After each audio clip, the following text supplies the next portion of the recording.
Hi hello friends welcome back to our channel. So ఈ రోజున వచ్చేసి మన తెలంగాణలో ఉన్న రైతులకైతే పీఎం కిసాన్ సంబంధించిన డబ్బులు, అదేవిధంగా రాష్ట్ర ప్రభుత్వం నుంచి వచ్చే రైతు భరోసా డబ్బులు రెండింటిపైన అయితే క్లారిటీ అయితే ఇచ్చారు రాష్ట్ర ప్రభుత్వం, అదేవిధంగా కేంద్ర ప్రభుత్వం. సో ముందుగా చూసుకుంటే మనకైతే పీఎం కిసాన్ డబ్బులు 18వ విడత డబ్బులు విడుదల చేయడానికి అయితే రెడీగా అయితే ఉంది కాబట్టి కేంద్ర ప్రభుత్వం సో ఎప్పటి నుంచి మన ఖాతాలో అయితే జమ చేస్తుంది. అదేవిధంగా మన తెలంగాణలో ఉన్న రైతులకైతే వానాకాలం పంట పెట్టుబడి సాయం కింద రైతు భరోసా డబ్బులు కూడా ఎప్పటి నుంచి ఇస్తారని చాలామంది ఆశగా అయితే చూస్తున్నారు. సో వాళ్ళ కోసం మంచి గుడ్ న్యూస్ అయితే ఉంది కాబట్టి సో వీడియో మాత్రం మీరు లాస్ట్ వరకు చూడండి, ఓకేనా.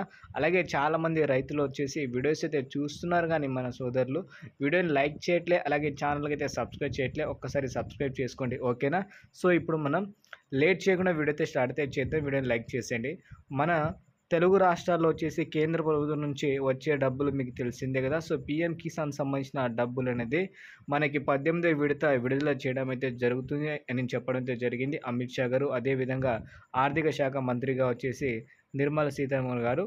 మనకి ఈ డబ్బులు ఎప్పటి నుంచి డబ్బులు అందించేస్తుంది ఈసారి ప్రభుత్వం అంటే అక్టోబర్ 5వ తారీఖు నుంచి మనకైతే ఈ డబ్బులు అనేది మన ఖాతాలో అయితే జమ చేయడం అయితే జరుగుతుంది అని చెప్పడం అయితే జరిగింది.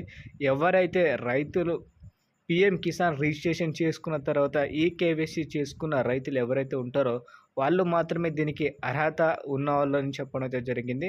సో కంపల్సరీగా మీరైతే కేవైసీ చేసుకునే ఉండాలి. ఒకవేళ కేవైసీ లేకపోతే మాత్రం మీకు ఈ డబ్బులు అనేది రాదు. అదేవిధంగా మనకి కొత్తగా రిజిస్ట్రేషన్ చేసుకోవాలి రైతులు అనుకుంటే మాత్రం మన వీడియో కింద కామెంట్ అయితే చేయండి. సో మీరైతే మీ ఆధార్ కార్డు డీటెయిల్స్ ఇస్తే చాలు, ఈజీగా అయితే రిజిస్ట్రేషన్ అయితే చేసేయచ్చు. సో ఆ ప్రాసెస్ కూడా మీకైతే నెక్స్ట్ వీడియోలో అయితే చెప్తా.